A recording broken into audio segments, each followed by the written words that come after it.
여러분 안녕하세요. 저는 올해 성정중학교에 새로 국어 선생님으로 온 이무희수 선생님이라고 합니다. 이번 시간에는요, 여러분들과 함께 독해활동지라는 걸 같이 해볼 겁니다. 독해활동지가 뭘까요? 바로 여러분들 화면 앞에 보이는 이 내용이 독해활동지죠. 여러분들한테 궁금한 게 있는데요. 실제 여러분들도 이런 적이 있는지 한번 생각해 보시기 바랍니다. 시험이 다가와서 이제 교과서 공부를 하려고 하는데 아무리 봐도 교과서에 있는 내용이 잘 이해가 안 되는 경우가 있죠. 그 예는 어떤 단어나 이런 것들이 뭔가 좀 이해가 안 되는 경우가 있을 수도 있고요. 혹은 다른 친구랑 이제 말싸움이 났는데 막 머릿속에서는 내가 막 하고 싶은 말이 막 떠오르는데 요 입에서는 나의 생각이 막 표현이 안 되는 경우가 있어요. 그러면은 막 속이 답답하고 이런 경우도 있죠. 자, 방금 선생님이 얘기한 경우도 혹시 여러분들도 겪은 적이 있나요? 사실 이게 우리가 국어를 공부해야 되는 이유이기도 하죠. 그래서 이 성정중학교 국어 선생님들이 같이 협의를 해서 올해는 이제 1, 2, 3학년 공통으로 일주일에 한 번씩 이렇게 함께 독해활동을 하는 시간을 좀 갖고자 합니다. 오늘은 첫 번째 시간이고요. 앞에 보이는 화면과 같이 이제 사라진 직업들이라는 제목의 글을 함께 읽고 어휘와 이제 활동 문제를 같이 좀 풀어보도록 할 거예요. 근데 이 강의를 보기 전에요, 사실 선생님이 여러분들한테 부탁하고 싶은 게 하나 있습니다. 만일 집에 프린터기가 있다면 선생님이 앞에 보이는 이 활동지를 파일로 올릴 거예요. 이거를 프린트해서 먼저 읽어보거나 문제를 풀어봤으면 좋겠고요. 만일 우리 집에는 프린트가 없어요. 뭐 어쩔 수 없죠. 이해합니다. 자, 우선은 파일을 먼저 다운받아서 한 번쯤 먼저 읽어보고 이 강의를 들었으면 좋겠습니다. 자, 그러면 우선은 이번 첫 시간에 사라진 직업들이라는 제목의 짧은 글을 함께 읽어보고요. 여기에 나와 있는 어휘와 문제들을 함께 풀어보도록 하겠습니다. 자, 화면을 함께 한번 볼까요? 자, 허먼 멜빌이 쓴 필경사 바틀비라는 소설이 있습니다.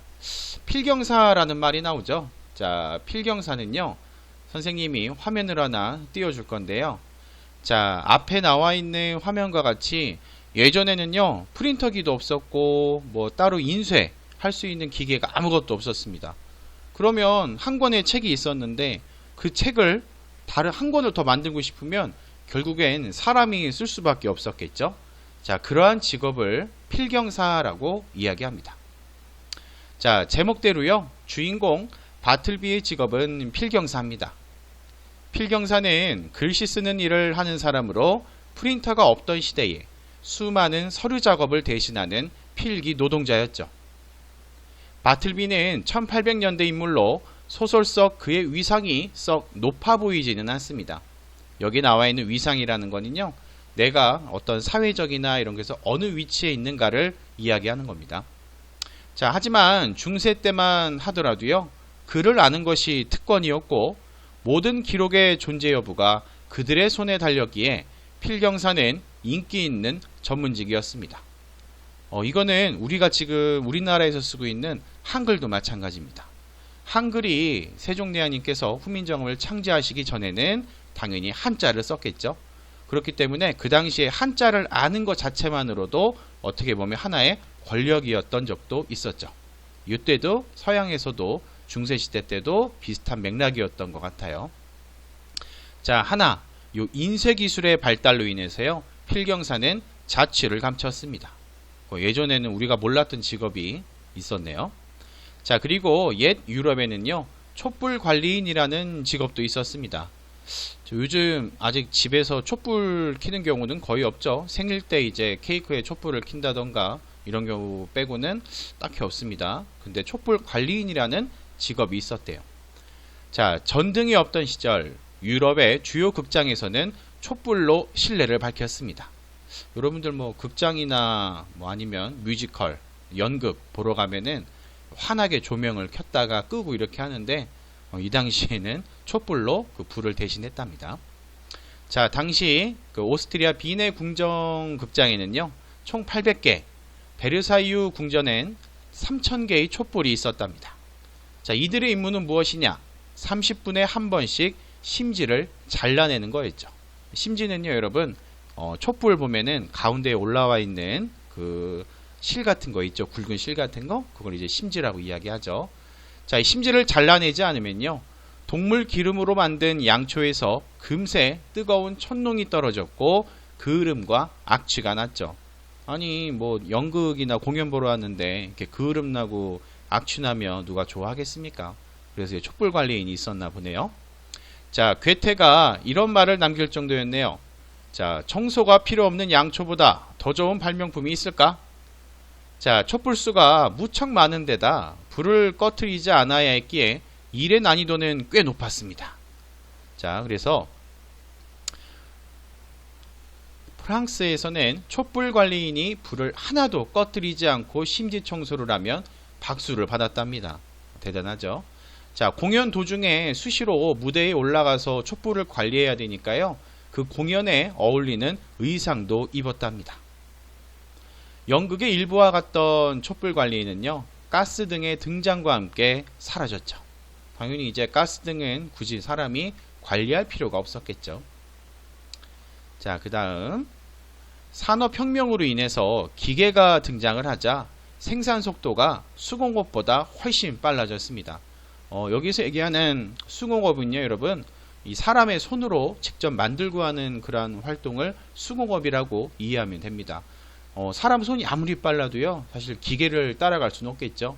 그래서 이 산업혁명은요, 주로 이제 이 기계가 등장하면서 이 사람들이 손으로 하던 작업들을 기계가 빠른 속도로 대체를 하던 걸 산업혁명이라고 이해하면 됩니다.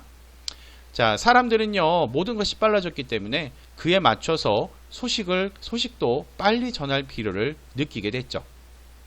근데 우리는 지금 휴대폰이나 이런 걸 쓰니까 금방금방 전달을 하는데 이 당시에 뭐 휴대폰 이런 게 어디 있겠습니까? 없겠죠. 자, 이 당시에도 마찬가지입니다. 그러나 마차와 전보는 너무나도 느렸습니다. 마차는 뭐 말이 끄는 그걸 얘기하는 거고요. 전보는 이제 요즘 여러분들은 거의 보지도 못한 것 같은데 옛날 드라마 같은 데 보면은 뭐 띠띠띠띠 이렇게 보내기도 한다거나 중간에서 이제 어떤 사람이 대신 메시지를 전해가지고 이제 편지 형식으로 보내주는 이러한 형식이 전보라는 게 있었는데 시간이 너무 오래 걸렸죠. 자, 그래서 선생님 이거 보고 깜짝 놀라긴 했습니다. 도시의 우체국들을요, 지하에 있는 관으로 연결을 했다고 하네요. 희한하죠. 우편물들이 압축 공기를 타고 중앙에 있는 전신국은 그냥 우체국이라고 이해하시면 돼요. 중앙 전신국에 모였다가 다시 목적지로 흩어지기까지 고작 1시간밖에 안 걸렸답니다. 자, 그래서 전성기 시절에 독일 베를린 지하의 관의 총 길이는 약 450km였고 1년에 오간 우편물은요 100만 건이 넘었대요. 자, 그럼 이 일이 가능했던 것은 누구 때문이냐? 바로 지하관 우편배달부가 있어서랍니다. 자, 이들은 중앙에 모인 우편물을요 목적지에 따라서 분류해 소인을 찍고, 이제 소인은요 이제 도장 같은 거 쾅쾅 찍는 거예요. 소인을 찍고 관을 찾아서 넣어서 보냈답니다. 그리고 비밀리에요, 직원들끼리 물건을 보내기도 했답니다. 그 관을 타고서 이동을 했겠죠. 자, 가령 동료가 빵을 두고 퇴근을 했으면요 얇게 썰어서 지하에 있는 관으로 보내주었던 거죠. 지금으로 따지면 뭐 택배라고 볼 수도 있겠네요. 자, 첨단의 상징이었던 지하 관 우편은요 100년을 성업한 뒤에 성업은 이제 뭐 활발하게 이제 잘 운영이 되었다가 전자매체에 자리를 내주었고 자연스레 지하에 있는 관 우편 배달부도 사라지게 되었습니다. 전자매체는 우리가 지금 쓰고 있는 이메일이나 휴대폰을 생각하면 되겠습니다. 자, 이렇게 짧은 글을 읽어봤는데요. 사실 뭐 이거 읽는데 10분도 안 걸렸습니다. 이렇게 읽다 보면요, 여러분 이게 조금씩 이제 쌓이고 보면은 여러분 1년 후에 정말 어떤 책을 읽어도요 정말 쉽게 읽을 수 있는 그런 어휘력을 갖추게 되지 않을까 생각을 합니다. 선생님도 열심히 준비하고 할 테니까 여러분들도 잘 따라와 주었으면 하네요. 자, 이렇게 이제 읽은 글을 바탕으로 우리가 어떤 활동을 할 것이냐. 자, 이렇게 밑에 있는 내용을 보면은 선생님이 여기에 있는 단어 찾기와 내용 토파보기. 자, 토파보기는 이제 좀 꼼꼼하게 읽는 걸 이야기합니다. 이 두 가지 활동을 할 거예요. 자, 단어 찾기는 선생님이 여러분들이 찾기 어려울 것 같아서 이렇게 또 자음까지 친절하게 넣어 주었습니다. 그래서 요걸 바탕으로 이 단어가 뭐였더라? 하고 버릇하면은 나중에 어휘력이 좀 더 많이 늘어나겠죠. 자, 그럼 하나씩 한번 살펴봅시다. 자, 첫 번째, 글씨를 쓰는 일을 직업으로 하는 사람. 자, 선생님, 근데 피읍, 기역, 시옷이네요. 맨 첫 줄에 뭐 있었죠, 여기에? 자, 여기 눈에 보이죠? 자, 바로 필경사라는 직업이 있었습니다. 그래서 요거는, 자, 필경사라고 보면 되겠죠. 이렇게 쉬워요. 이렇게 찾다 보면은, 이렇게 순서대로 선생님이 단어도 배치해 놨기 때문에, 위에서부터 천천히 다시 한번 읽어보면, 단어를 쉽게 찾을 수가 있습니다. 자, 두 번째예요. 자, 어떤 사람이나 일이 특정한 상황에서 처한 위치나 상태. 자, 선생님이 아까 어떤 사회적인 위치 이런 걸 이야기하면서 두 글자를 이야기했었어요. 자, 무엇이냐? 바로 위상이라는 단어입니다. 자, 선생님은 이렇게 좀 빠르게 단어를 풀이해 주지만 여러분들은 사실 이 자료를 먼저 받아서 한번 풀어보거나 했으면 합니다. 선생님의 작은 소망이에요. 자, 3번이에요. 역사상 시대 구분의 하나입니다. 서양에서 이제 어떻게 보면 르네상스 시대라든지 이렇게 어떤 시대 구분을 할 때, 자, 지읒과 시옷으로 이루어진 단어, 바로 중세라는 거죠. 자, 그리고 네 번째 단어 보겠습니다. 자, 어떤 신분이나 지위, 자격이 있는 사람만이 누리는 특별한 권리나 이익입니다. 다른 사람은 아무도 없는데 이 사람한테만 요 권리를 준다. 뭐겠습니까? 딱 초성만 봐도 알겠죠? 바로 특권이라는 단어죠. 특권. 그리고 다섯 번째입니다. 자, 초 나왔네요. 초와 관련된 단어입니다. 자, 초가 탈 때에 녹아 흐르며 엉기는 기름입니다. 여러분들 초에 불 붙여가지고 오래 지나면 물처럼 뚝뚝 떨어지는 거 있죠? 자, 그거 우리가 뭐라고 이야기합니까? 바로 촛농이라고 이야기를 하죠. 자, 촛농 잘못 만지면 엄청 뜨거우니까 조심하십시오. 자, 여섯 번째입니다. 자, 이것도 초와 관련된 단어예요. 등잔, 남포등, 초 따위에 불을 붙이기 위하여 꼬아서 꽂은 실오락이나 헝겊입니다. 아까 선생님이 뭐라고 이야기했죠? 자, 굵은 실처럼 올라와 있는 거 심지라고 이야기했죠. 그래서 여기에 있는 것처럼 촛불 관리인이라는 직업이 30분마다 한 번씩 심지를 잘라내는 역할을 했다라고 이야기했습니다. 자, 요 다음 단어 보겠습니다. 손과 간단한 도구를 사용해서요, 제품을 생산하는 작은 규모의 공업입니다. 아까 선생님이 산업혁명 시대에는 기계가 나타나서 빠른 속도로 사람 손을 대체한다라고 이야기했죠. 자, 그럼 요건 뭐겠어요? 세 글자로 바로 수공업이라는 겁니다. 수공업. 자, 그리고 이제 여덟 번째 단어입니다. 벌써 마지막 단어죠. 자, 형세 따위가 가장 왕성한 시기입니다. 우리 인생에 있어서 가장 잘 나가는 시기를 우리가 세 글자로 뭐라고 이야기를 합니까? 바로 전성기라는 말을 쓰죠. 여러분들도 언젠가는 항상 전성기가 찾아올 겁니다. 그렇기 위해서 항상 지금 열심히 준비를 해야겠죠. 자, 이제 단어는 이런 식으로 여러분들 앞으로 찾아보면 되고요. 이제 요 내용 토파보기 같은 경우에는 선생님이 앞에서 읽은 이 글의 내용을 바탕으로 여러분들이 내용을 이해하고 그리고 나의 생각을 표현할 수 있는 문제들로 구성을 한 겁니다. 자, 이것도 이제 한 번씩 하나씩 쭉 풀어 볼 거고요. 나중에 실제 우리가 이제 학교에서 서로 이제 얼굴을 맞대고 이제 이런 활동을 하게 되면요, 잘 모르겠거나 하면은 선생님한테 질문을 하면 됩니다. 그럼 친절하게 가서 설명을 해 드리도록 하겠습니다. 자, 그러면 이제 내용 토파보기 살펴보도록 하죠. 자, 1번입니다. 필경사가 인기 있는 전문직이었던 이유는 무엇인가요? 필경사는 아까 대신 글을 쓰는 사람이라고 이야기를 했죠. 글씨 쓰는 사람. 그러면 그 당시에 여기 인기가 있다는 이야기는 글씨, 그러니까 글이라는 존재가 상당히 가치가 있었기 때문에 인기가 있었겠죠. 자, 그래서 위쪽에서 그에 해당되는 부분을 같이 살펴보면요. 자, 필경사인데 인기가 있다. 인기가 있다라는 내용이 어디 나오냐? 바로 여기에 나오죠. 인기 있는 전문직이었다라는 부분이 나오죠. 그러면은 글이라는 거는 맥락이라는 게 있기 때문에 이와 비슷한 단어가 있는 쪽에 정답이 있습니다. 바로 그 윗줄 한번 볼까요? 자, 글을 아는 게 특권이었고요. 그 당시에 모든 기록의 전제 여부가 그들 손에 달렸기 때문에 인기가 있다라는 걸 우리가 금세 찾을 수가 있습니다. 자, 그러면은 여기다가 어떻게 정리를 하면 되냐?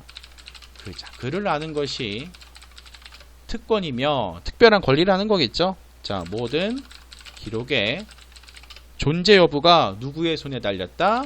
자, 그들 손에 달렸기 때문이다. 라고 정리하면 되겠습니다. 자, 선생님은 요 자판으로 쳐서요 조금 빨리 치기는 합니다. 그래서 여러분들 혹시나 먼저 풀어보고 정답을 같이 쓰고 싶을 때는 잠시 영상을 멈춰가면서 작성을 해도 좋습니다. 자, 두 번째예요. 두 번째는 굳이 앞에 있는 글을 보지 않아도 쓸 수 있을 것 같아요. 자, 촛불 관리인의 임무는 무엇이었나요? 자, 우리가 공연을 보거나 혹은 극장에서 이제 쭉 이제 뭐 뮤지컬 이런 걸 볼 때 촛불 관리인이 뭐 했습니까? 촛불을 관리했겠죠? 어떻게 관리했어요? 자, 30분에 한 번씩 뭐 했어요? 자, 심지를 자르는 역할을 했죠. 그래서 이제 촛불 관리인의 임무는 자, 30분에 한 번씩 심지 자르기라는 역할을 했습니다. 자, 그 다음에 세 번째 보겠습니다. 세 번째는 3번 문제는요. OX입니다. OX는 여러분 50%의 확률이겠죠. O 아니면 X입니다. 잘 골라보세요. 자, 공연 도중에 촛불 관리는 절대 무대 위에 올라갈 수가 없었다. 그러면은 촛불이 막 활활 타가지고 막 촛농이 떨어지고 그을음이 생기고 악취가 나도 촛불 관리는 뒤에서 어떻게 하면서 이제 절대 무대에 올라갈 수가 없었나요? 아니죠. 이제 오히려 그 극과 비슷한 옷을 입고 올라가면서 이제 무대에 올라가서 심지를 관리했죠. 그래서 정답은 X로 고르시면 되죠. 그러니까 어렵지 않아요, 여러분. 자, 4번입니다. 자, 필경사와 촛불 관리인은 각각 무엇 때문에 사라졌나요? 필경사, 글씨 쓰는 사람은 뭐가 나타났죠? 뭐 프린터나 이런 것들이 이 당시에 갑자기 나타나지는 않았겠죠. 우리는 그걸 어떤 표현이라고 이야기를 하느냐? 인쇄기술이라는 이야기를 씁니다. 그러니까 인쇄기술의 발달로 인해서 필경사라는 직업은 사라지게 되었고요. 자, 촛불 관리인이에요. 촛불 관리인이 이제 사라진 이유는 더 이상 촛불이 필요 없게 되기 때문에 사라졌겠죠. 촛불 말고 또 뭐가 생겼다고 했어요? 아까 가스등이라는 이야기를 했죠. 이 가스등의 등장으로 인해서 촛불 관리인은 직업이 사라지게 되었습니다.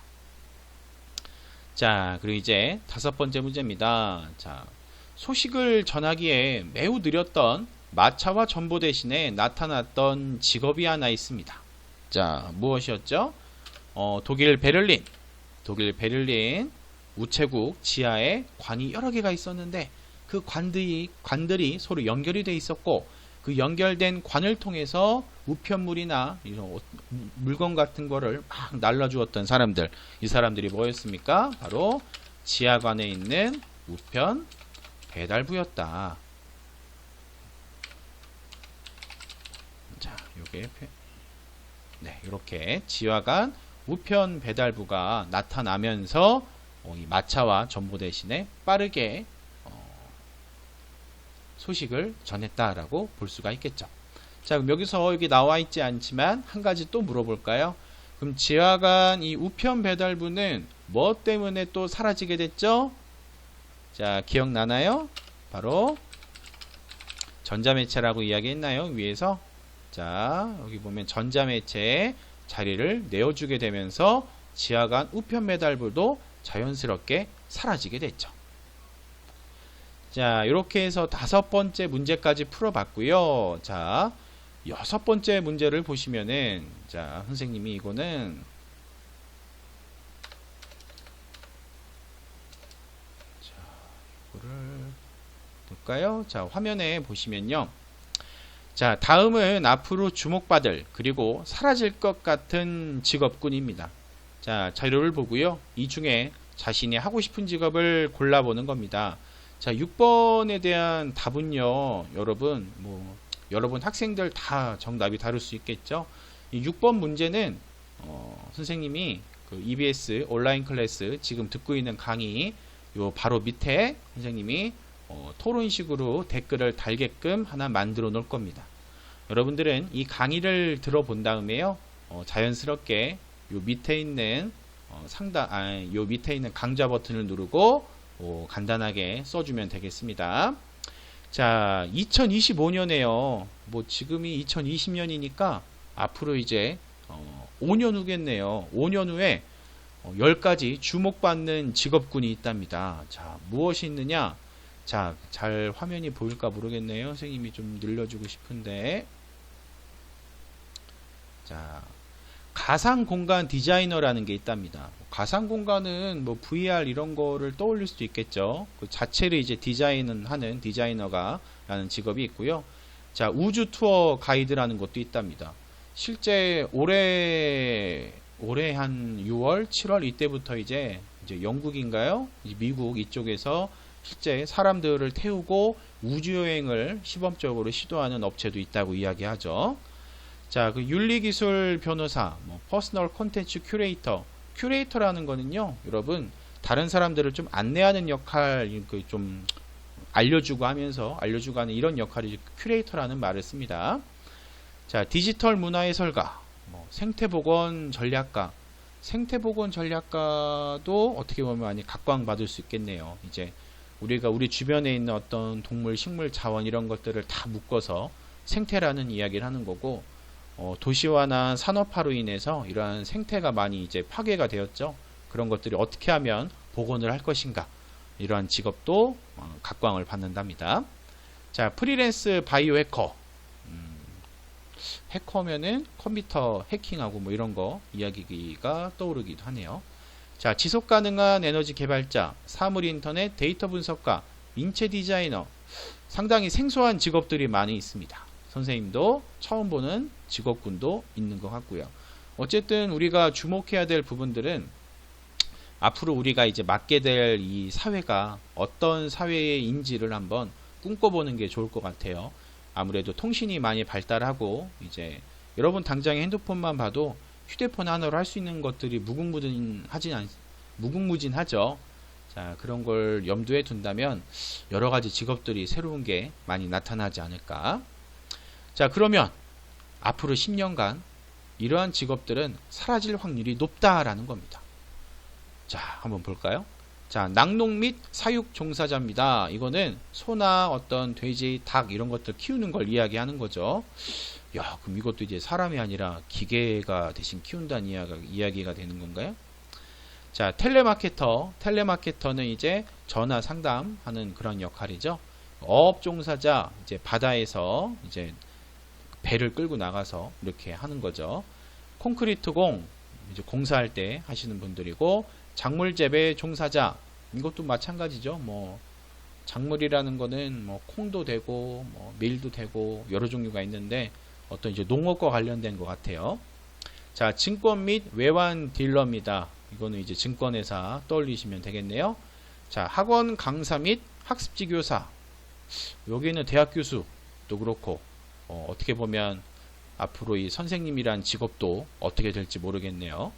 자, 그리고 사진가는 왜 사라질까요? 사진가, 여러분들 휴대폰으로 워낙 이제 잘 찍어서 사라질 것 같은 그런 걸까요? 자, 그리고 택시 운전사도 사라질 것 같은 직업군이랍니다. 요즘 이제 자율주행이라는 말이 많이 나오죠. 자율주행이라는 것도 굳이 사람이 운전하지 않아도 내가 차에 탄 다음에 목적지만 얘기해도 이 차가 알아서 내가 원하는 곳까지 안전하게 데려다 준다고 이야기를 하죠. 참 세상은 우리가 생각했던 곳보다 빠르게 변화하고 있는 것 같습니다. 자, 이렇게 이제 직업군에 대해서 살펴봤는데요. 뭐 굳이 여기에 나와 있는 직업이 아니더라도요, 여러분들이 한번 속으로 한번 생각을 해보시고 이 중에 자신이 하고 싶은 직업을 댓글로 간단하게 달아주는 게 오늘의 과제입니다. 자, 이렇게 해서 여러분들 첫 번째 독해 활동 시간을 마무리하려고 하는데요. 선생님이 한 가지 마지막으로 부탁할 게 하나 있다면요. 오늘 같이 읽은 글은요, 여러분들도 아는 친구 있을 거예요. 좋은 생각이라는 그 잡지에서 선생님이 고르고 고른 글입니다. 그래서 좋은 생각 회사에 선생님이 이 글을 좀 학생들하고 같이 학습하고 하는데 써도 되겠냐 해서 이제 허락을 맡았고요. 이렇게 교육 목적으로 이렇게 사용하는 것도 괜찮습니다. 근데 이제 이러한 글이나 이러한 활동들을 뭐 전혀 그렇지 않겠지만 다른 쪽에 이제 배포한다고 하는 거는 안 되는 거 여러분들도 잘 알아주시고요. 그런 걸 이제 저작권이라고 이야기를 많이 하죠. 자, 이렇게 해서 어쨌든 첫 번째 독해 활동 시간을 마무리를 하도록 하겠습니다. 다음 주에는 여러분들이 좀 더 좋아할 것 같은 더 재밌는 글을 찾아서 찾아올 테니까요. 다음 시간에도 즐겁게 함께 시간을 잘 보냈으면 좋겠습니다. 자, 고생 많았습니다.